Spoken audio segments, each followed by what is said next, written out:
সংসারে সবথেকে বেশি কোমল বস্তু হলো রেশম। এই রেশম এতটাই কোমল হয় যে এর পুরো একটা থান শুধুমাত্র একটা হাতে ধরা সম্ভব। কখনো ভেবে দেখেছেন এই রেশম কিভাবে হয়? একটি কীট তার লালার দ্বারা উৎপন্ন হয়। এই কীট সেই রেশমকে পাক দিতে থাকে, পাক দিতেই থাকে আর আস্তে আস্তে তার মধ্যেই জড়িয়ে পড়ে। শেষে ওর এই সুন্দর অমূল্য সৃষ্টি রেশমের এই সুতো তার নির্মাণ কার্য পূর্ণ হয়, কিন্তু তাতেই ও নিজে বন্দী হয়ে যায়। নিজেরই মায়াজালের এই বন্দী গৃহে নিজেই ফেঁসে যায়। এবার এই সুতোকে ব্যবহারযোগ্য করে তোলার জন্য এই কীটগুলিকে এই কবচের সাথেই ফুটন্ত জলে ফেলে দেওয়া হয়। এই সংসারে যদি আমাদের স্বপ্ন এই সংসারের দুঃখ হরণ করার জন্য, এই সংসারে সুখ বিতরণ করার জন্য হয়, তবেই আমাদের প্রগতি সম্ভব। যদি আমাদের এই স্বপ্ন শুধুই আমাদের এবং আমাদের স্বার্থ সিদ্ধির জন্য হয়, তাহলে এই স্বপ্ন আমাদের অন্ধ করে দেবে, আমাদের অন্ধকারের পথে নিয়ে যাবে, আর আমরাও সেই কীটের মতো হয়ে যাব। নিজেদেরই মায়াজালে আমরা নিজেই ফেঁসে যাব, আর শেষে আমরা যদি কিছু লাভ করি তা হবে একাকিত্ব, অন্ধকারময় মৃত্যু। তাই স্বপ্ন অবশ্যই দেখুন, কিন্তু এমনভাবে স্বপ্ন দেখবেন না যে তার এই বন্দিগৃহে আপনি নিজেই ফেঁসে গেলেন। স্বপ্ন দেখুন পরোপকারে।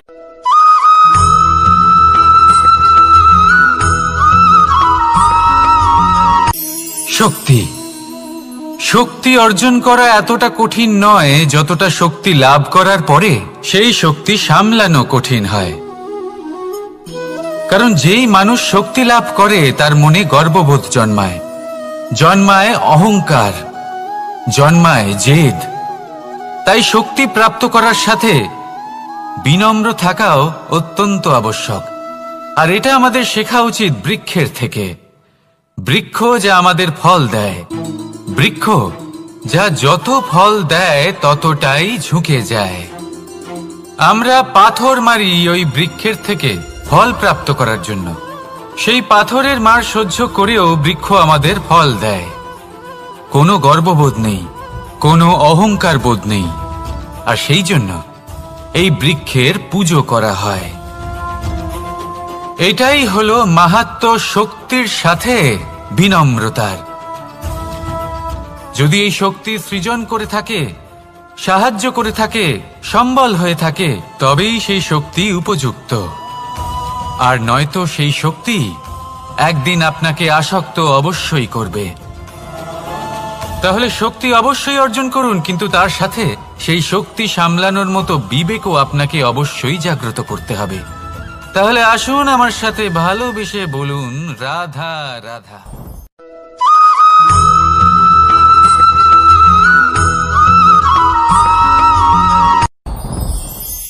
সাথী সাথী এই শব্দটির ব্যাখ্যা কে কিভাবে করে?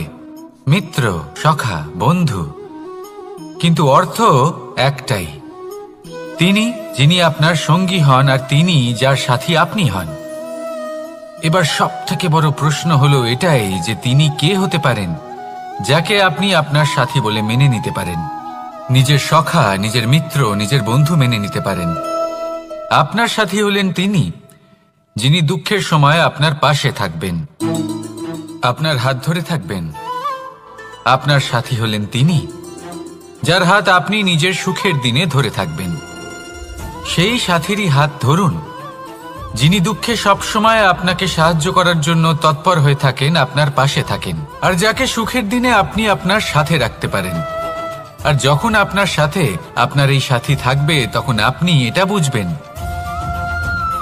যে যখন জীবনে দুঃখ আসে তখন এই দুঃখ কমে যায়, সবার মধ্যে ভাগ হয়ে যায়। আর যদি তখন সুখ আসে তাহলে সেটা সবার উপস্থিতিতে আরো বেড়ে যায়। এটাই হলো প্রেম, এটাই হলো ভালোবাসা, এটাই হলো সঙ্গ। যেমন সম্পর্ক আমার আর রাধার মাঝে। তাহলে আসুন আর আমার সাথে ভালোবেসে বলুন, রাধা রাধা।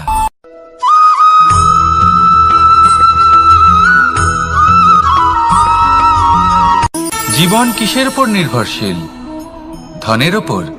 বৈভবের অনুভব যদি আপনি করতে চান তাহলে তা পাবেন শুধু একতার দ্বারা, সংগঠনের দ্বারা।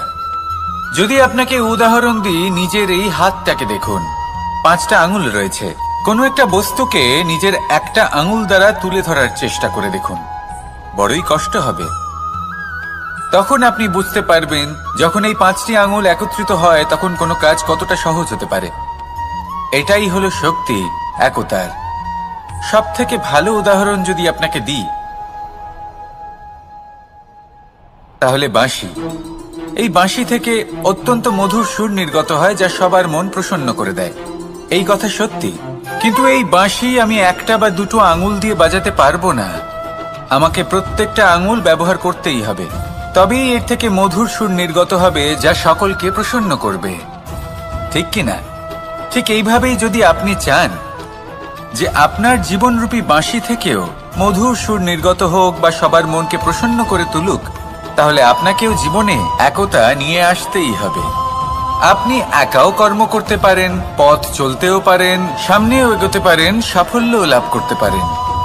কিন্তু যখন সকলে একসাথে এগোবেন, সেই পথে চলবেন, সেই কর্মই করবেন, তখন লক্ষ্যে অবশ্যই পৌঁছবেন, সাফল্য অবশ্যই লাভ করবেন। কিন্তু সেই সাফল্য এবং তার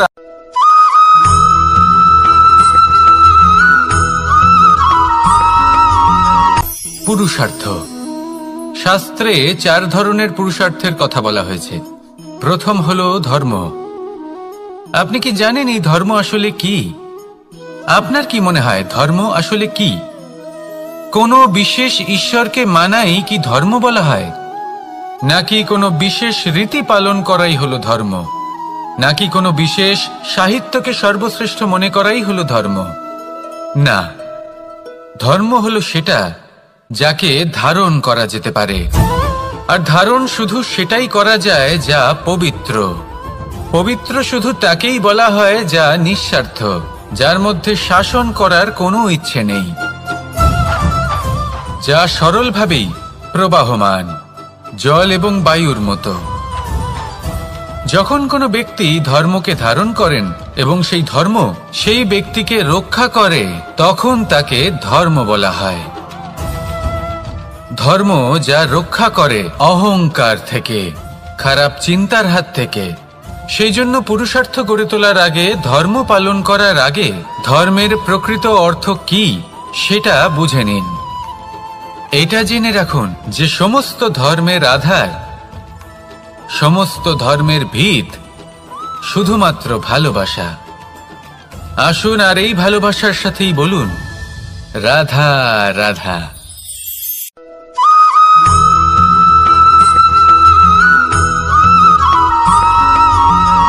কেউ বলে জীবন খুব ক্ষণস্থায়ী, কেউ বলে জীবন হলো একটা সুন্দর স্বপ্নের মতো, আবার কেউ বলবে জীবন হলো এক কঠোর সত্য। কিন্তু জীবন আসলে কি? জীবন হলো আপনারই প্রতিবিম্ব, একটা দর্পণ। অর্থাৎ আপনি জীবনকে সেইভাবেই পাবেন যেরকম আপনি নিজেকে প্রতিপন্ন করবেন। যদি আপনি দর্পণের দিকে তাকিয়ে হাসেন, তাহলে আপনি সামনে হাসি মুখী দেখতে পাবেন। এবার যদি আপনি গম্ভীর হয়ে থাকেন, তাহলে আপনি একজন রুষ্ট ব্যক্তি দেখতে পাবেন। শেষে সবথেকে বেশি গুরুত্বপূর্ণ হলো আপনার চেষ্টা। আপনাকে সবসময় চেষ্টা করতে হবে যাতে আপনি নিজেকে প্রসন্ন এবং ইতিবাচক মনোভাবে রাখেন। এটা হলো আপনারই উত্তরদায়িত্ব, তাকে পালন করুন। এই মনকে প্রসন্ন রাখুন, এই সংসারকে সুন্দর বলে মনে হবে। আর এই মন প্রসন্ন হয়ে বলবে রাধা রাধা।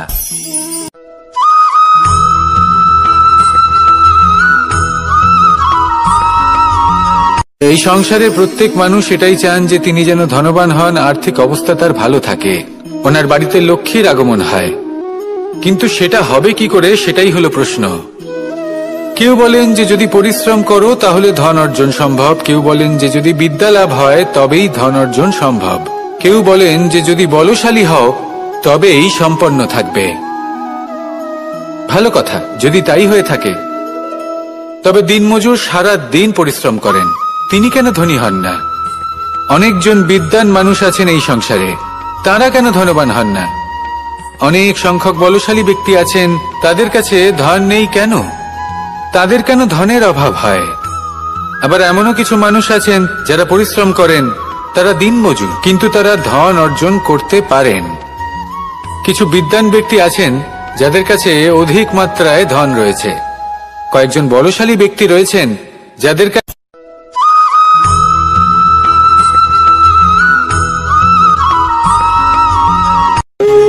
যখন মানুষের মৃত্যু হয় তখন কি হয়? অনেক সংখ্যক মানুষ শোক পালন করতে চলে আসেন। যে ব্যক্তি মৃত্যু লাভ করেছেন তার অনেক বস্তু থাকে যেগুলো তার প্রিয়, যেগুলো তিনি ব্যবহার করেছেন।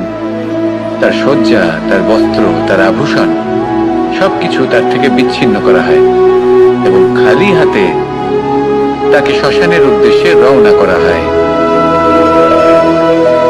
আমি আপনাকে এই প্রশ্ন করতে চাই, আপনি এই সংসারে কি অর্জন করেছেন? ধন, সম্পত্তি, বস্ত্র, আভূষণ, এই সবকিছু যে আপনি অর্জন করেছেন, আপনার মৃত্যুর পরে তা আপনার থেকে দূর হয়ে যাবে। এর উত্তর হলো একটাই, আপনার কর্ম। শুধু সেটাই আছে যে একান্ত আপনার, আর শুধু সেটাই এই সংসার থেকে চলে যাওয়ার পরেও সংসারেই জীবিত থাকবে। যদি আপনি দুষ্কর্ম করেন তাহলে এই সংসার আপনাকে একটি অনুচিত উদাহরণ হিসেবে মনে রাখবে যে এই ব্যক্তি খুব পাপী ছিল, অনুচিত কর্ম করতেন। যে পথে তিনি চলেছেন সেই পথে কারোর চলা উচিত নয়। সেখানেই যদি আপনি সৎকর্ম করেন তাহলে সংসার চিরকাল এটাই বলবে যে খুব ভালো মানুষ ছিলেন, সবাইকে ভালোবাসতেন, সবাইকে সাহায্য করতেন, আমার খুব প্রিয় মানুষ ছিলেন। এটাই হলো শ্রেষ্ঠ কর্ম। সেই জন্য জীবনে শুধুমাত্র ধন, সম্পত্তি, আভূষণ এই সব অর্জন করতে গিয়ে নিজের মনোনিবেশ করবেন না। শ্রেষ্ঠ কর্ম করুন। সংসার থেকে চলে যাওয়ার পরেও এই কর্মই এই সংসারে আপনাকে জীবিত রাখবে। আসুন আমার সাথে ভালোবেসে বলুন, রাধা রাধা।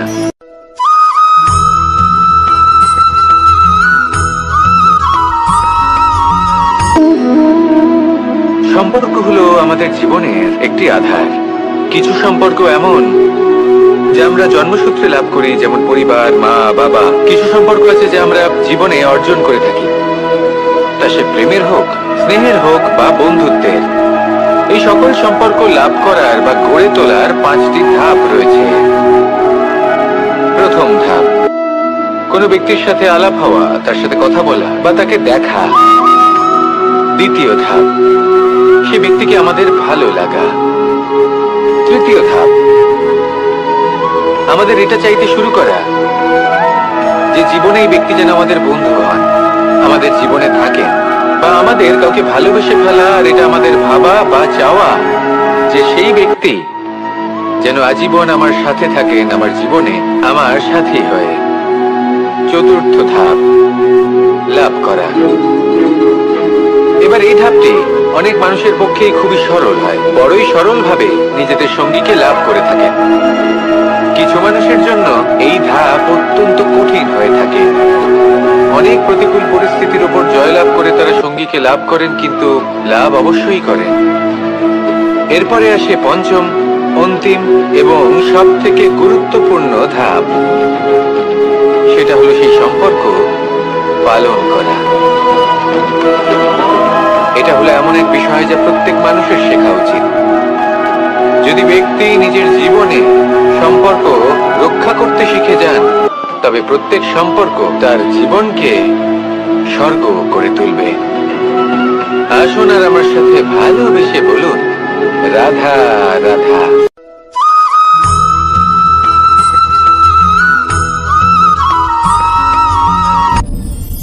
আপনি কি কখনো কোনো জলের ধারা দেখেছেন? তার সামনে যতই মাটি থাকুক না কেন, যতই কাদা থাকুক না কেন, যখন এই জলের ধারা বইতে আরম্ভ করে দেয়, তাহলে নিজের মনের, নিজের ভাবনার, নিজের জীবনের যত অনাবশ্যক তত্ত্ব আছে, অনুপযোগী অংশ রয়েছে, অর্থাৎ অপরিষ্কার অংশ রয়েছে, তা নিজে থেকেই নির্মল হয়ে উঠবে। আর যেরকম জলের ধারা কখনো থেমে থাকে না, সব সময় বয়ে চলে, সেইভাবে আপনিও কখনোই থামবেন না, সবসময় বয়ে চলুন, এগোতে থাকুন।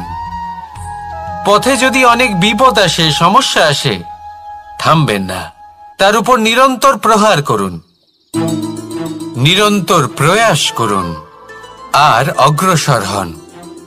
আপনি ভেবে দেখুন, এই জলের ধারা কখনো থেমে থাকে না, সবসময় বয়ে চলে, বিপদের সম্মুখীন হয়ে তাকে সাথে বয়ে নিয়ে চলে। সেই জন্য জলের ধারা, প্রবাহমান এই ধারা, এর থেকে কখনো দুর্গন্ধ আসে না, এতে কখনো ময়লা জমতে পারে না, বরং পালিত হয় সুন্দর প্রাণবন্ত জীবজন্তু, যেমন সুন্দর ছোট মাছ।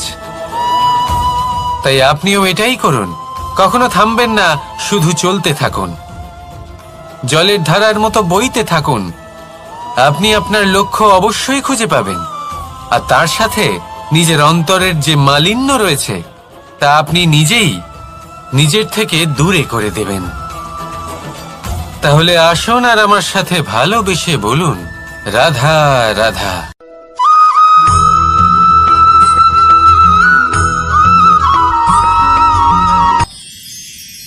মানুষ তার জীবনে দুই ধরনের পরিস্থিতিকে খুব ভয় পায়। এক, কোনো কারণবশত কারোর সামনে নত হওয়া। দুই, কোনো কারণে নিজের চরিত্র থেকে, নিজের মূল্যবোধ থেকে বিচ্যুত হওয়া। এবার কেন হয় এরকম যে কথায় কথায় কারোর সামনে নত হতে হয়? কেন বারংবার নিজের চরিত্র থেকে চ্যুত হতে হয়? এরকম কেন হয়? এটা তখনই হয় যখন আমাদের শিক্ষা এবং মূল্যবোধের অভাব থাকে। যদি মানুষের মধ্যে প্রকৃত শিক্ষা থাকে, তাহলে এই সংসারে কোনো সময় এবং কারোর সামনেই নত হওয়ার কোনো প্রয়োজন নেই। যদি মানুষের মধ্যে মূল্যবোধ থাকে, তাহলে তাকে নিজের মূল্যবোধ বা চরিত্র থেকে বিচ্যুত হতে হয় না, তা সে যাই হয়ে যাক না কেন। কোনো বালককে যদি জন্ম থেকেই সুশিক্ষার অধিকারী করা হয়, শিক্ষিত করা হয়, মূল্যবোধের অধিকারী করা হয়, তবে সে এই সংসারে এমন কর্ম করবে যাতে সে নিজেকে, নিজের পরিবারকে, সমগ্র সমাজকে গর্বিত করতে পারে। শিক্ষা লাভ করুন, মূল্যবোধ লাভ করুন এবং আমার সাথে ভালোবেসে বলুন, রাধা রাধা।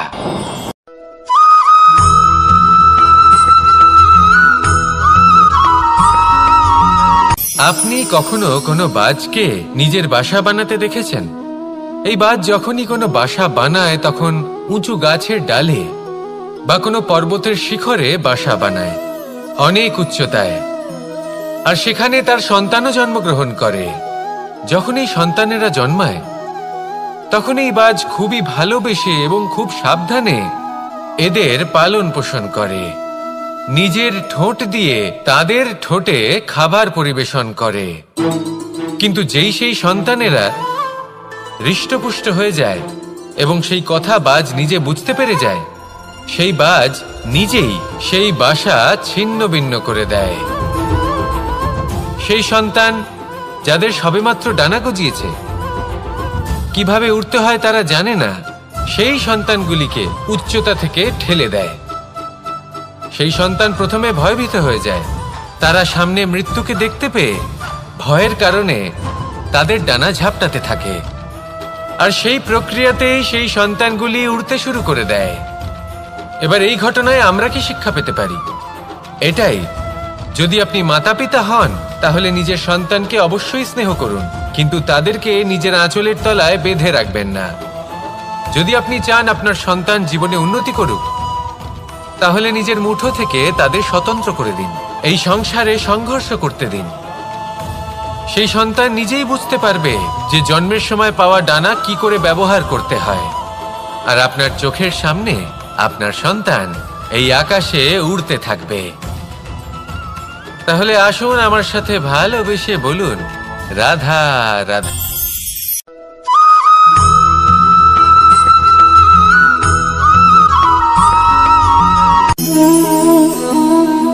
নিয়তি। রাধা আমাকে বলে, কৃষ্ণ, যদি তুমি জানো যে নিয়তিতে কি আছে, তাহলে তাকে বদলে দাও না কেন? মহাদেব আমাকে বলেন যে শ্রীকৃষ্ণ, যদি আপনি এটা জানেন যে সাম্বের নিয়তি এটাই, তাহলে আপনি তাকে বদলানোর চেষ্টা কেন করেন? কেন? কারণ আমি একজন পিতা, আর পিতার কর্তব্য এটাই, তিনি যেন সম্ভাব্য সব চেষ্টা করেন নিজের সন্তানের মঙ্গলের জন্য। নিয়তি আমি জানি, কিন্তু এটাও আমি জানি যে কর্মের থেকে বড় আর কোনো নিয়তি হতে পারে না। অভিজ্ঞতাও রয়েছে যে কর্মের হাতে নিয়তির এই চক্র বদলে যেতে পারে। তাই জীবনে যদি আপনার কখনো এমন মনে হয় যে এটা তো অসম্ভব, তখনও চেষ্টা করা কখনোই ছাড়বেন না। কে বলতে পারে আপনারই কর্মের কোনো এক বীজ হয়তো নিয়তির চাকায় আটকে গেল, আর নিয়তিকে নিজের পথ পাল্টাতে হলো, ঠিক কি না? সেই জন্য নিয়তিকে ভাগ্য মেনে নিয়ে চুপ করে বসে থাকবেন না। নিজের নিয়তি স্বয়ং নিজের কর্মের দ্বারা নির্ধারিত করুন, কারণ আপনার এই কর্মের ওপরেই আপনার অধিকার রয়েছে, আর এই অধিকারকে নিয়তি অনেক সময় সম্মানও করে। তাহলে আসুন আর আমার সাথে ভালোবেসে বলুন, রাধা রাধা।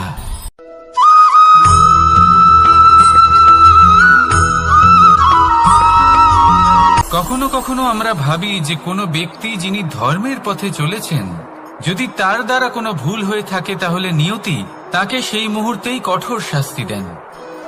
কিন্তু সেই সব মানুষ যারা সংসারের সবথেকে বড় অধর্মী, বহু নিকৃষ্ট মানের কাজ করেন, তাদের নিয়তি অনেক সুযোগ দেন। তাদের নিয়তি এরকম কঠোর প্রহার করেন না। এই ভাবনা কখনো না কখনো মনে আসেই। ভেবে দেখুন কেন? আসলে জীবনকে বেশিরভাগ মানুষ একভাবেই দেখে থাকেন, বিভিন্ন স্তরে একে দেখা উচিত। এবার আপনি বলুন, এই সংসারে কোনো অধর্মী কখনো প্রেরণার উৎস হতে পারেন? কখনোই নয়। যে মানুষ নিজের আত্মাকে মলিন করে ফেলেছেন, তিনি এই সংসারকে কিভাবে প্রেরণা যোগাবেন? উনি নিজেই বুঝতে পারেন না কোনটা করা উচিত, ধর্ম কোনটা। তাই নিয়তি তাকে একটা সুযোগ দেন, এটা বোঝার সুযোগ দেন যে কোনটা উচিত, কোনটা ধর্ম। সুযোগ দেন নিজের বিবেক জাগিয়ে তোলার, তাকে সুযোগ দেন নিজের অন্তরাত্মার ডাক শোনার। যখন তাতেও কাজ হয় না, তখন নিয়তির কাছে একটাই পথ বাকি থাকে, আর তা হল মহাবিনাশ। মহাবিনাশ হয়তো দেরিতেই আসতে পারে, কিন্তু তা অবশ্যই আসবে। আর যখন মহাবিনাশ আসে, তখন মহাবিনাশের যন্ত্রণা সমগ্র মানব জীবনের যন্ত্রণার থেকে অনেক বেশি হয়। এই কথাটা সবসময় মনে রাখবেন। আর অন্যদিকে যে মানুষ ধর্মের পথে চলছেন, তার দ্বারা যদি কোনো ভুল হয়ে থাকে, তখন নিয়তি তার পরীক্ষা নেন। কিছুক্ষণের জন্য মানুষের মনে হতে পারে নিয়তি তাকে কঠোর শাস্তি দিয়েছেন।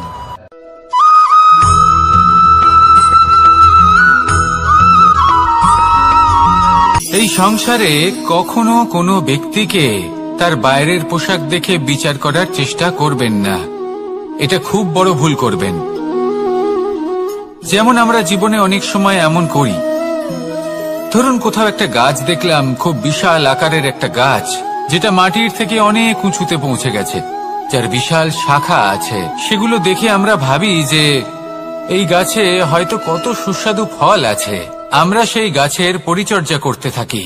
আবার অন্যদিকে হলো একটি তৃণ, যেটা মাটি থেকে কিছুটা উঁচুতে পৌঁছেছে, কিন্তু সেই তৃণর নিচে, মাটির নিচে অত্যন্ত সুস্বাদু ফল বা সবজি জন্ম নেয়, যা আমাদের স্বাস্থ্যের পক্ষে অত্যন্ত উপকারী। সেই জন্য কখনো আবরণ দেখে কাউকে বিচার করতে চেষ্টা করবেন না। তার বদলে এটা বোঝার চেষ্টা করুন যে আপনার সামনে যে ব্যক্তি আছে বা বস্তু আছে, তার বিশেষত্ব কি। যদি এই বিশেষত্ব বোঝার ক্ষমতা আপনি অর্জন করেন, যদি এই শিল্প আপনি নিজের ভেতরে জাগ্রত করেন, তাহলে এই সংসারে বিশেষত্ব কি সেটা আপনি জানতে পারবেন। আর এই সমস্ত খেলা দৃষ্টি থেকে নয়, দৃষ্টিভঙ্গি থেকে জন্ম নেয়। দৃষ্টিভঙ্গি সবসময় শুভ রাখুন, আর আমার সাথে ভালোবেসে বলুন, রাধা রাধা।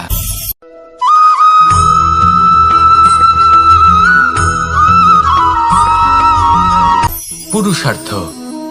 শাস্ত্রে 4 ধরনের পুরুষার্থের কথা বলা হয়েছে। প্রথম হলো ধর্ম, আপনি কি জানেন এই ধর্ম আসলে কি? আপনার কি মনে হয় ধর্ম আসলে কি? কোনো বিশেষ ঈশ্বরকে মানাই কি ধর্ম বলা হয়? নাকি কোনো বিশেষ রীতি পালন করাই হলো ধর্ম? নাকি কোনো বিশেষ সাহিত্যকে সর্বশ্রেষ্ঠ মনে করাই হলো ধর্ম? না, ধর্ম হলো সেটা যাকে ধারণ করা যেতে পারে। আর ধারণ শুধু সেটাই করা যায় যা পবিত্র।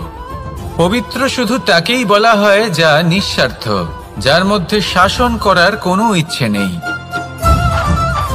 যা সরলভাবেই প্রবাহমান, জল এবং বায়ুর মতো। যখন কোনো ব্যক্তি ধর্মকে ধারণ করেন এবং সেই ধর্ম সেই ব্যক্তিকে রক্ষা করে, তখন তাকে ধর্ম বলা হয়। ধর্ম যা রক্ষা করে অহংকার থেকে, খারাপ চিন্তার হাত থেকে। সেই জন্য পুরুষার্থ গড়ে তোলার আগে, ধর্ম পালন করার আগে ধর্মের প্রকৃত অর্থ কি সেটা বুঝে নিন। এটা জেনে রাখুন যে সমস্ত ধর্মের আধার, সমস্ত ধর্মের ভিত শুধুমাত্র ভালোবাসা। আসুন আর এই ভালোবাসার সাথেই বলুন রাধা রাধা।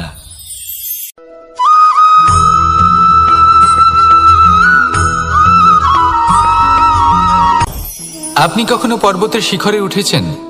আপনি দেখতে পাবেন পর্বতের পদতলে প্রচুর সুন্দর ফুল রয়েছে, সবুজ বনানী রয়েছে। যত আপনি ওপরে উঠতে থাকবেন তত ফুল কমতে থাকবে, সবুজ বনানী কমতে থাকবে।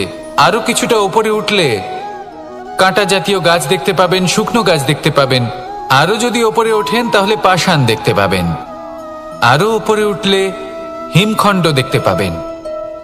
এই যে পর্বত, তা মনুষ্য জীবনের সবথেকে উত্তম উদাহরণ। মানুষ যখন সাফল্যের শিখরে পৌঁছতে চান, মহানুভবতার শিখরে পৌঁছতে চান, পথে যত আস্তে আস্তে উপরে উঠতে থাকেন, ততই ভৌতিক বস্তু তার থেকে বিচ্ছিন্ন হতে থাকে। যদি তিনি সেই ভৌতিক বস্তুগুলি ত্যাগ না করতে পারেন, তাহলে কখনোই সেই স্থানে পৌঁছতে পারবেন না। আর মানুষ যদি উচিত ত্যাগ করতে পারেন, পথে অগ্রসর হতে থাকেন, এগোতে থাকেন, তাহলে একদিন না একদিন তিনি মহানুভবতার, জ্ঞানের, সাফল্যের হিমের স্বাদ অবশ্যই লাভ করবেন। মনে রাখবেন, মানব জীবনে ত্যাগ হলো অত্যন্ত গুরুত্বপূর্ণ অংশ। আসুন আমার সাথে ভালোবেসে বলুন রাধা রাধা।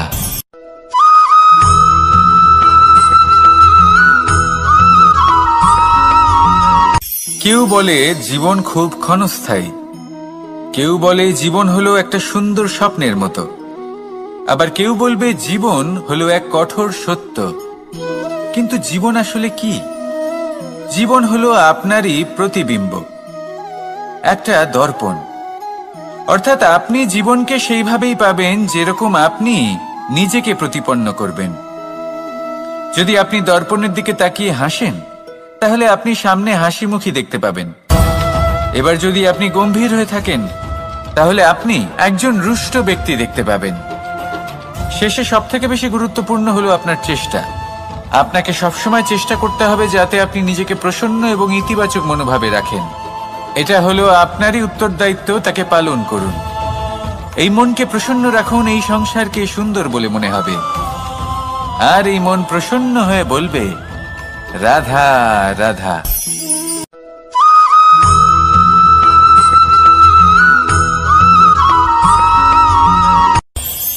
এই সংসারে আমরা প্রকাশ কোথা থেকে পাই? এর উত্তর বড়ই সরল। ভোরে যখন সূর্যোদয় হয়, তখন প্রকাশের কিরণ আমাদের ঘরে এসে পৌঁছয়। এইভাবেই আমরা প্রকাশ লাভ করি। এবার এই প্রকাশের আলোতেই আমরা সারাদিনের কাজ সম্পন্ন করি।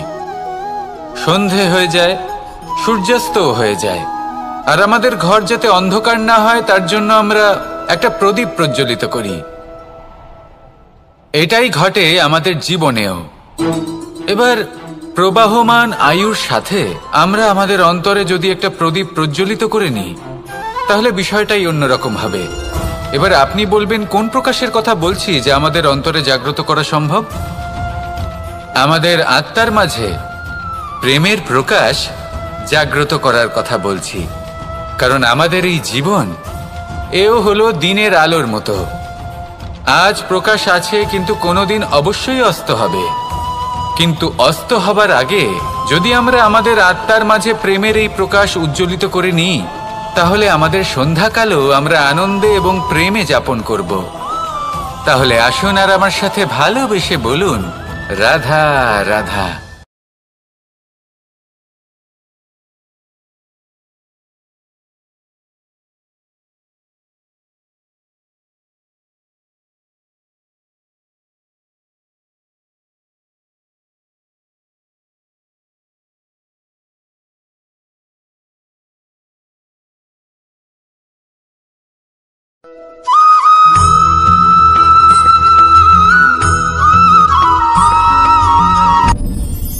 আপনি কি কখনো কোনো জলের ধারা দেখেছেন?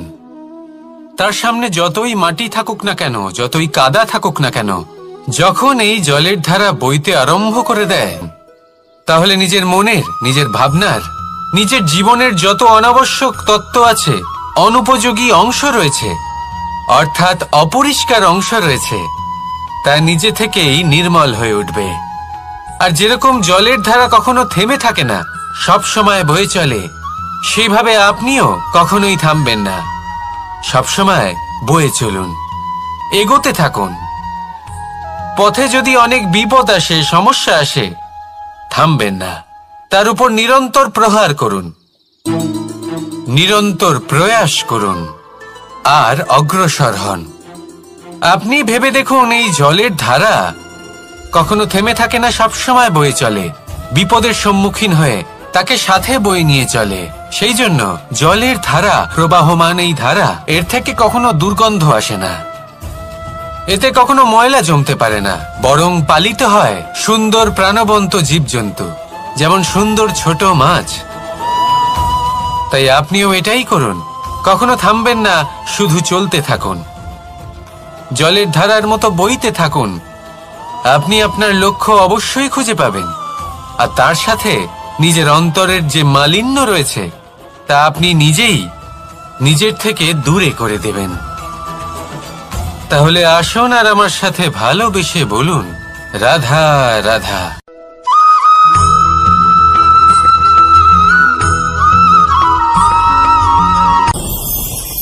ভয়ের সাথে আমরা সবাই পরিচিত, কষ্টও আমরা সবাই পেয়েছি। কখনো কখনো আমরা অসুস্থ হয়ে পড়ি, আর এমন সময় হলে মাতার মমতা, কখনো বাবার স্নেহ, কখনো বন্ধুদের পাশে থাকার অনুভূতি আমাদের রোগ নিরাময়ে সাহায্য করে। কখনো যদি আমরা নিরাশ হয়ে পড়ি, তখন যদি আমাদের কোনো আপনজন আমাদের দুটো ভালো কথা বলে, তখন আমাদের মনোবল বেড়ে যায়। ঠিক তেমন সংসারের এই রঙ্গমঞ্চে যদি আপনি পীড়িত অনুভব করেন, কিছু শুভ কথা আলোচনা করুন, কিছু স্তুতি গান করুন, কিছু মুহূর্তের জন্য হলেও নিজের ইষ্টদেবের কথা স্মরণ করুন আর প্রার্থনা করুন। সাহস বাড়বে, শক্তিও বৃদ্ধি পাবে এবং সামনে এগিয়ে চলার পথও দেখতে পাবেন। তখন এই মন প্রসন্ন হয়ে বলবে, রাধা রাধা।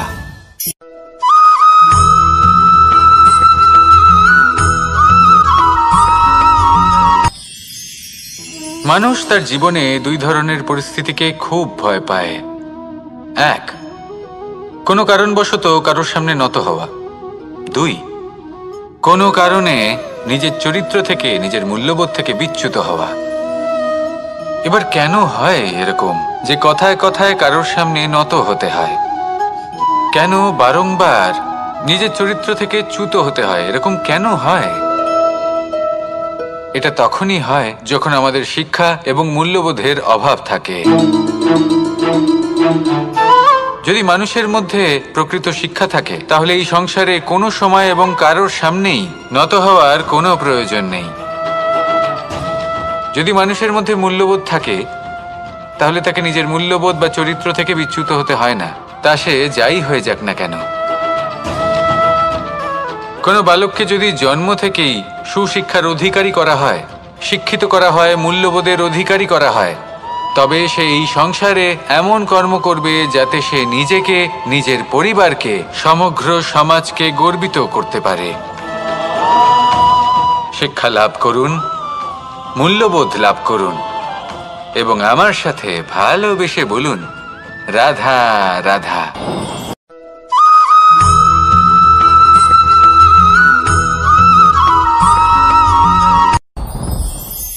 সাথী।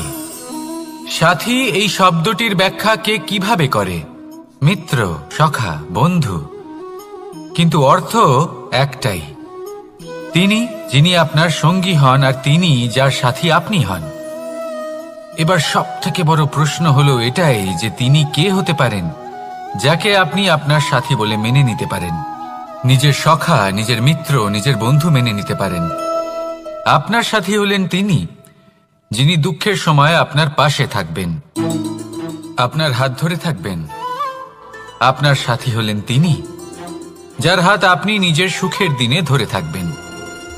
সেই সাথীরই হাত ধরুন যিনি দুঃখে সবসময় আপনাকে সাহায্য করার জন্য তৎপর হয়ে থাকেন, আপনার পাশে থাকেন, আর যাকে সুখের দিনে আপনি আপনার সাথে রাখতে পারেন।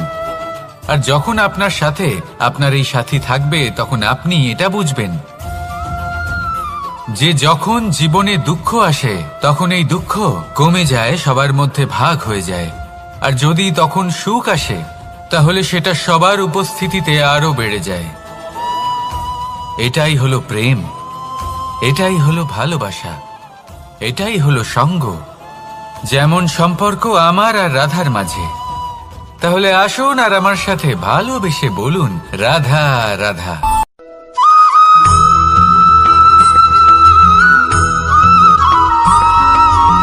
কখনো কখনো আমরা ভাবি যে কোনো ব্যক্তি যিনি ধর্মের পথে চলেছেন, যদি তার দ্বারা কোনো ভুল হয়ে থাকে তাহলে নিয়তি তাকে সেই মুহূর্তেই কঠোর শাস্তি দেন।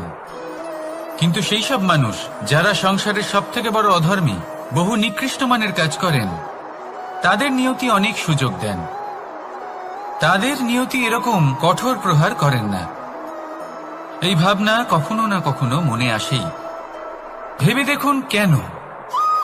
আসলে জীবনকে বেশিরভাগ মানুষ একভাবেই দেখে থাকেন, বিভিন্ন স্তরে একে দেখা উচিত।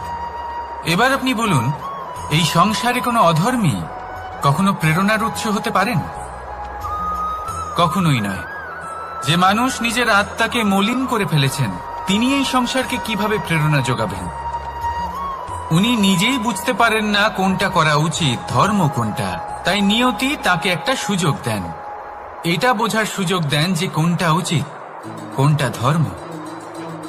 সুযোগ দেন নিজের বিবেক জাগিয়ে তোলার, তাকে সুযোগ দেন নিজের অন্তরাত্মার ডাক শোনার। যখন তাতেও কাজ হয় না তখন নিয়তির কাছে একটাই পথ বাকি থাকে, আর তা হল মহাবিনাশ। মহাবিনাশ হয়তো দেরিতেই আসতে পারে, কিন্তু তা অবশ্যই আসবে। আর যখন মহাবিনাশ আসে তখন মহাবিনাশের যন্ত্রণা সমগ্র মানব জীবনের যন্ত্রণার থেকে অনেক বেশি হয়। এই কথাটা সবসময় মনে রাখবেন। আর অন্যদিকে যে মানুষ ধর্মের পথে চলছেন তার দ্বারা যদি কোনো ভুল হয়ে থাকে তখন নিয়তি তার পরীক্ষা নেন। কিছুক্ষণের জন্য মানুষের মনে হতে পারে নিয়তি তাকে কঠোর শাস্তি দিয়েছেন,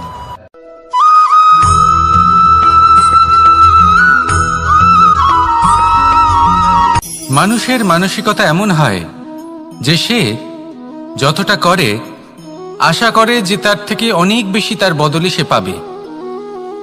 দেখুন, সবকিছুই আপনার ভাবনা চিন্তার উপর নির্ভর করছে। আপনি যদি ফলের বিষয়ে ভেবে কর্ম করতে থাকেন তাহলে সেটা অনুচিত। জীবনের আসল আনন্দ হলো নিজের কর্ম করতে থাকা, ফলের চিন্তা করা উচিত নয়। যদি আপনি এরকম ভাবেন যে আমি এতটা করছি, আমার এতটা পাওয়া উচিত, সেই ভাবনা অনুচিত। যদি আপনি সেবার মানসিকতা নিয়ে কর্ম করতে থাকেন, কর্মচক্রে প্রবাহিত হন, যদি আপনি এমন ভাবনা রাখেন যে আমি এতটা পাচ্ছি তাই এর থেকে অনেক বেশি আমি কর্ম করব, তাহলে নিশ্চিতরূপে আপনি যতটা করছেন তার থেকে অনেক বেশি আপনি পাবেন, আপনার আশার থেকে অনেক বেশি আপনি পাবেন। শুধু জীবনে অনেক বেশি কাজ করতে থাকুন, ফলের চিন্তা করবেন না।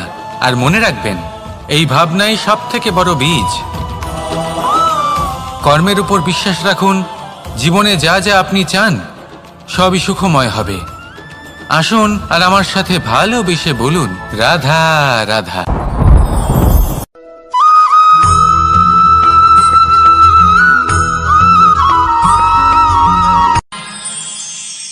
আমরা সবাই সূর্যকে সম্মান কেন করি? কারণ আমরা জানি যে সন্ধেবেলা যখন সূর্যাস্ত হবে তখন শুধুমাত্র অন্ধকার বাকি থাকবে। ঠিক কিছুটা এরকমই হয় আমাদের মাতা পিতাও, যিনি আমাদের জন্ম দেন, আমাদের ভরণ পোষণ করেন, আমাদের বড় করেন, আমাদের প্রেম প্রদান করেন। কখনো কখনো তাদের মুখ থেকে কটু কথা নিঃসৃত হয়, আমাদের দুঃখ হয়, কিন্তু তখন আমাদের এটা বোঝা উচিত এগুলি নিঃসৃত হচ্ছে আমাদেরই মঙ্গলের জন্য। যেমন সূর্যদেব, উনিও উত্তাপ দিয়ে থাকেন আমাদেরই মঙ্গলের জন্য, যাতে ফসল পাকতে পারে, যাতে জল বাষ্প হয়ে মেঘ হতে পারে, বৃষ্টি হতে পারে, আর এই সংসারে নিরন্তর জলের প্রবাহ থাকে। আমাদের মাতা পিতা, তাদের কঠোর আচরণ, তাদের কঠোর অনুশাসনের পেছনে লুকিয়ে থাকে ওনাদের ভালোবাসা। আমাদের তা বুঝতে হবে, সসম্মানে ওনাদের গ্রহণ করতে হবে। কারণ ঠিক সূর্যাস্তের পরে যেমন চতুর্দিক অন্ধকারচ্ছন্ন হয়ে যায়, তেমনি আমাদের জীবন থেকে যখন আমাদের মাতা পিতা চলে যায় তখন আমাদের জীবনেও শুধু এবং শুধুমাত্র অন্ধকারই ছেয়ে থাকে। সেই জন্য নিজের মাতা পিতাকে সম্মান করুন, ওনাদের ভালোবাসা প্রদান করুন।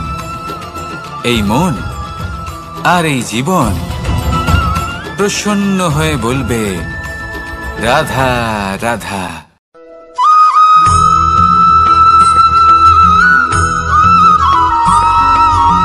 এই সংসারে কখনো কোনো ব্যক্তিকে তার বাইরের পোশাক দেখে বিচার করার চেষ্টা করবেন না, এটা খুব বড় ভুল করবেন। যেমন আমরা জীবনে অনেক সময় এমন করি, ধরুন কোথাও একটা গাছ দেখলাম, খুব বিশাল আকারের একটা গাছ, যেটা মাটির থেকে অনেক উঁচুতে পৌঁছে গেছে, যার বিশাল শাখা আছে। সেগুলো দেখে আমরা ভাবি যে এই গাছে হয়তো কত সুস্বাদু ফল আছে, আমরা সেই গাছের পরিচর্যা করতে থাকি। আবার অন্যদিকে হলো একটি তৃণ, যেটা মাটি থেকে কিছুটা উঁচুতে পৌঁছেছে, কিন্তু সেই তৃণর নিচে, মাটির নিচে অত্যন্ত সুস্বাদু ফল বা সবজি জন্ম নেয়, যা আমাদের স্বাস্থ্যের পক্ষে অত্যন্ত উপকারী। সেই জন্য কখনো আবরণ দেখে কাউকে বিচার করতে চেষ্টা করবেন না, তার বদলে এটা বোঝার চেষ্টা করুন যে আপনার সামনে যে ব্যক্তি আছে বা বস্তু আছে তার বিশেষত্ব কি। যদি এই বিশেষত্ব বোঝার ক্ষমতা আপনি অর্জন করেন, যদি এই শিল্প আপনি নিজের ভেতরে জাগ্রত করেন, তাহলে এই সংসারে বিশেষত্ব কি সেটা আপনি জানতে পারবেন। আর এই সমস্ত খেলা দৃষ্টি থেকে নয়, দৃষ্টিভঙ্গি থেকে জন্ম নেয়। দৃষ্টিভঙ্গি সবসময় শুভ রাখুন আর আমার সাথে ভালোবেসে বলুন, রাধা রাধা।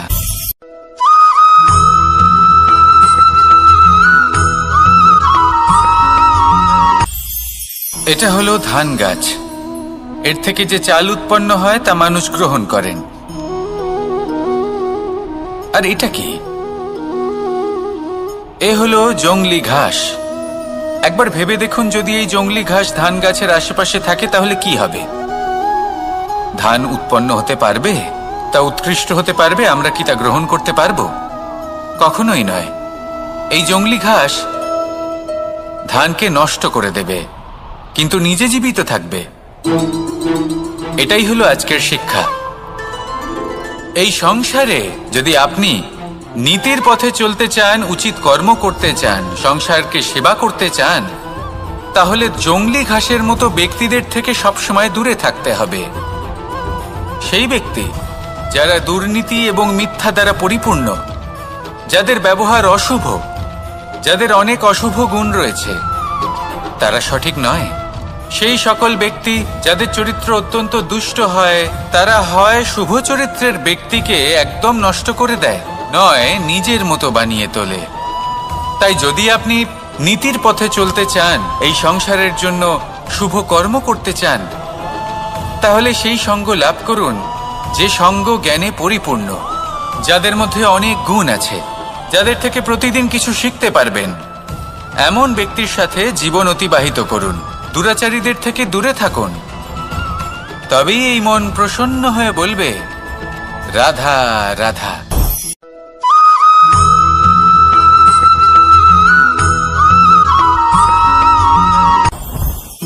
জীবনে কিছু শেখা অত্যন্ত গুরুত্বপূর্ণ।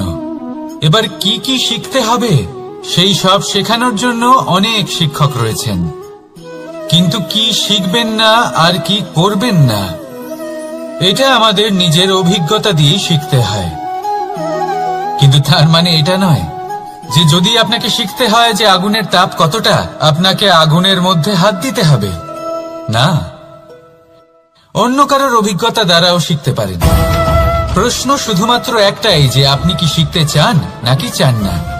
যদি আপনি এটাই ভাবেন যে আমি শুধুই নিজের অভিজ্ঞতা দ্বারাই শিখতে চাই, তাহলে জীবনকাল ছোট মনে হবে, অনেক কিছুই শিখতে পারবেন না। তাই নিজের সাথে সাথে বড়দের অভিজ্ঞতা দ্বারাও শেখা শুরু করে দিন। এই সংসারের অভিজ্ঞতা দ্বারা শিখতে শুরু করে দিন। আর এটা নিশ্চিত রূপে শেখা আবশ্যক যে কখন কি করবেন না, কোথায় থামতে হবে আর কোথায় থামবেন না। তাহলে আসুন আর আমার সাথে ভালোবেসে বলুন রাধা রাধা।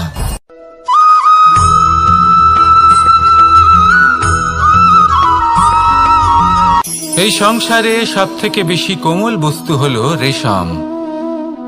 এই রেশম এতটাই কোমল হয় যে এর পুরো একটা থান শুধুমাত্র একটা হাতে ধরা সম্ভব। কখনো ভেবে দেখেছেন এই রেশম কিভাবে হয়? একটি কীট তার লালার দ্বারা উৎপন্ন হয়।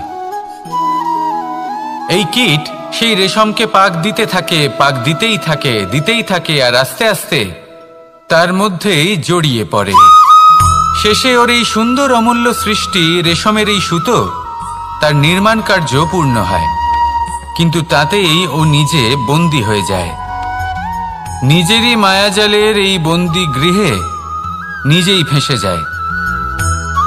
এবার এই সুতোকে ব্যবহারযোগ্য করে তোলার জন্য এই কীটগুলিকে এই কবচের সাথেই ফুটন্ত জলে ফেলে দেওয়া হয়। এই সংসারে যদি আমাদের স্বপ্ন এই সংসারের দুঃখ হরণ করার জন্য, এই সংসারে সুখ বিতরণ করার জন্য হয়, তবেই আমাদের প্রগতি সম্ভব।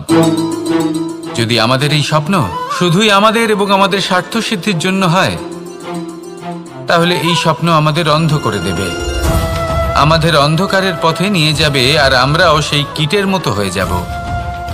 নিজেদেরই মায়াজালে আমরা নিজেই ফেঁসে যাব, আর শেষে আমরা যদি কিছু লাভ করি তা হবে একাকিত্ব, অন্ধকারময় মৃত্যু। তাই স্বপ্ন অবশ্যই দেখুন, কিন্তু এমন ভাবে স্বপ্ন দেখবেন না যে তার এই বন্দিগৃহে আপনি নিজেই ফেঁসে গেলেন। স্বপ্ন দেখুন পরোপকারে।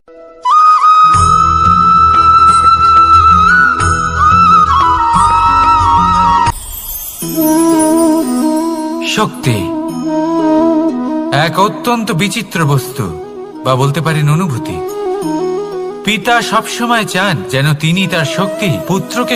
আসুন আপনাকে সহজে বোঝাই। যদি আপনি সুপাত্র হন আর আপনাকে শক্তি দেওয়া হয়, তাহলে আপনি সেই শক্তির গুরুত্ব বুঝবেন, কোথায় সেই শক্তি প্রয়োগ করা উচিত সেটা বুঝবেন। আর এটা যেহেতু অর্জন করা শক্তি হবে, সেই শক্তির অপব্যবহার হবে না। কিন্তু যদি এই আপনি কুপাত্র হন আর যদি আপনাকে এই শক্তি দেওয়া হয়, তাহলে কি হবে? দেখতে গেলে এই শক্তি আপনি দান হিসেবে পেয়েছেন, তাই না আপনি এই শক্তির গুরুত্ব বুঝবেন আর না এর প্রয়োগ আপনি জানবেন। তার অপব্যবহার হওয়া সুনিশ্চিত। তাই যদি আপনি কোনো শক্তি অর্জন করতে চান, তাহলে আগে তার যোগ্য হয়ে উঠুন, পুত্র নয় পাত্র হয়ে উঠুন। আর আমার সাথে ভালোবেসে বলুন রাধা রাধা।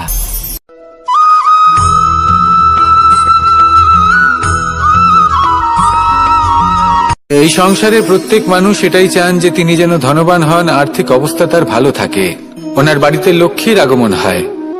কিন্তু সেটা হবে কি করে, সেটাই হলো প্রশ্ন। কেউ বলেন যে যদি পরিশ্রম করো তাহলে ধন অর্জন সম্ভব, কেউ বলেন যে যদি বিদ্যা লাভ হয় তবেই ধন অর্জন সম্ভব, কেউ বলেন যে যদি বলশালী হও তবেই সম্পন্ন থাকবে। ভালো কথা, যদি তাই হয়ে থাকে, তবে দিনমজুর সারা দিন পরিশ্রম করেন, তিনি কেন ধনী হন না? অনেকজন বিদ্বান মানুষ আছেন এই সংসারে, তারা কেন ধনবান হন না? অনেক সংখ্যক বলশালী ব্যক্তি আছেন, তাদের কাছে ধন নেই কেন? তাদের কেন ধনের অভাব হয়? আবার এমনও কিছু মানুষ আছেন যারা পরিশ্রম করেন, তারা দিনমজুর, কিন্তু তারা ধন অর্জন করতে পারেন। কিছু বিদ্বান ব্যক্তি আছেন যাদের কাছে অধিক মাত্রায় ধন রয়েছে। কয়েকজন বলশালী ব্যক্তি রয়েছেন যাদের কাছে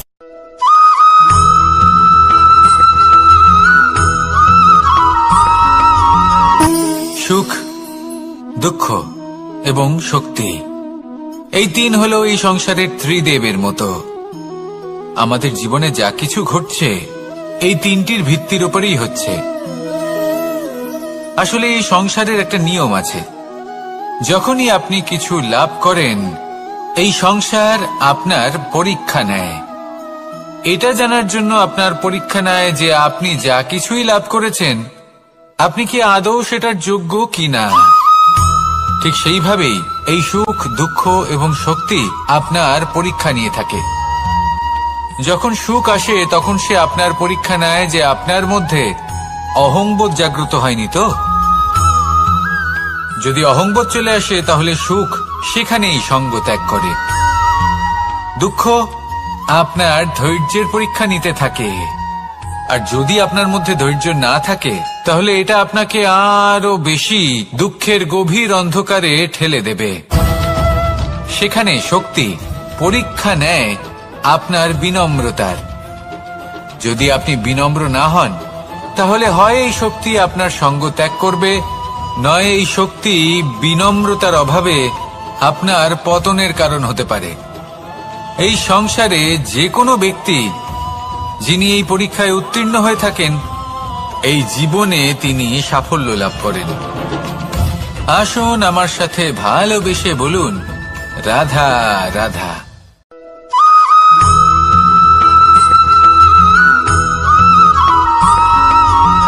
পঞ্চতত্ত্বের মধ্যে দ্বিতীয় তত্ত্ব হল ধরণী, ভূমি, যাকে আমরা ধরণী মাতা বলি। এই ধরণী ধৈর্য ধারণ করে, আর এর ওপরেই আমাদের সমগ্র সংসার নির্ভরশীল। কারণ এই ভূমি সহ্য ক্ষমতা রাখে, এর সহ্য ক্ষমতা হল অপরিসীম। সন্তান যতই আঘাত প্রদান করুক না কেন প্রেম পূর্বক সহ্য করে, আর তার বদলে অমূল্য রত্ন প্রদান করে। সন্তান যদি হাল চালায় তাহলে তার বদলে তাকে অন্ন প্রদান করে। এটাই হলো ধরণী। এবার এর থেকে আমরা কি শিক্ষা পেতে পারি? এটাই যে কারোর জন্য কিছু করা বা কাউকে কিছু দেওয়া মনে কোনো কামনা ছাড়াই। আর এই কথাটা বুঝে যান, যদি কারোর জন্য কামনা না রেখে বা কোনো পাওয়ার আশা না রেখে কারোর জন্য কিছু করেন বা কারোকে কিছু দেন, যদি এটা আপনি শিখতে পারেন তবে আপনি ভালোবাসতে শিখে গেছেন। আর সেই জন্যই এই ধরিত্রীকে মাতা বলা হয়।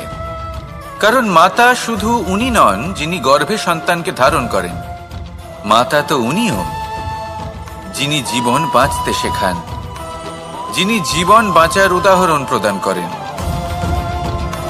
তাহলে ধরণীর থেকে এই নিঃস্বার্থ ভাব শিখুন, নিঃস্বার্থ ভালোবাসা শিখুন, আর এই ভালোবাসার সাথেই বলুন, রাধা রাধা।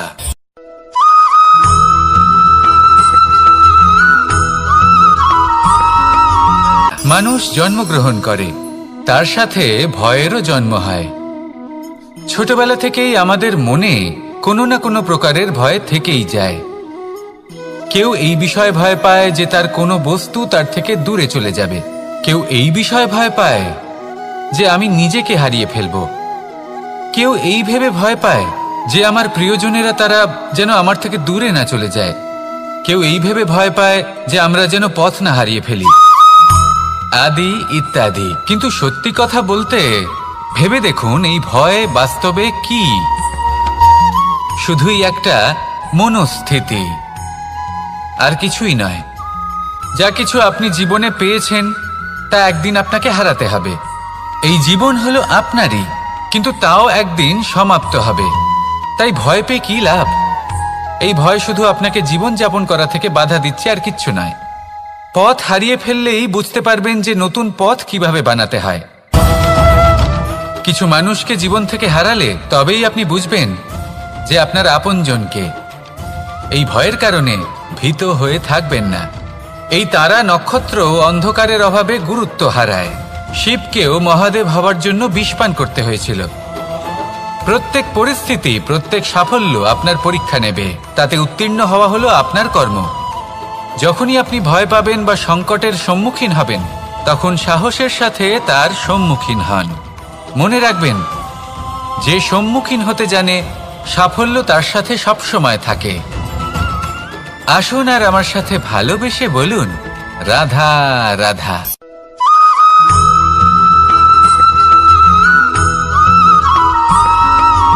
জীবনে অগ্রসর হওয়ার জন্য আমাদের কাকে প্রয়োজন হয়?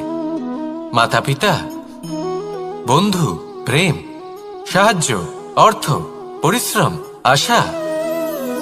ভিন্ন ভিন্ন মানুষ ভিন্ন ভিন্ন বিকল্প চয়ন করে। যদি আমি আপনাকে বলি, তাহলে জয় আর পরাজয়ের মন্ত্র দুটো শব্দের উপর নির্ভর করে, মেনে নেওয়া আর দৃঢ় হওয়া। যদি মেনে নেন তাহলে হেরে যাবেন, যদি দৃঢ় হন তাহলে নিশ্চিত রূপে জয়ী হবেন। যদি কখনো আপনি ক্লান্ত হয়ে ওঠেন, আপনি দুঃখী হন, পুরোপুরি ভেঙে পড়েছেন, তখন মেনে নেবেন না যে আপনি ভেঙে পড়েছেন, নয়তো হেরে যাবেন। তখন উল্টে স্থির করবেন যে যাই হয়ে যাক না কেন, আমি জয়ী হবই। আর আপনি দেখবেন যে জয় নিশ্চিত রূপে আপনার কাছেই আসবে। তাহলে এই কথা মনে রাখবেন আর আমার সাথে ভালোবেসে বলবেন, রাধা রাধা।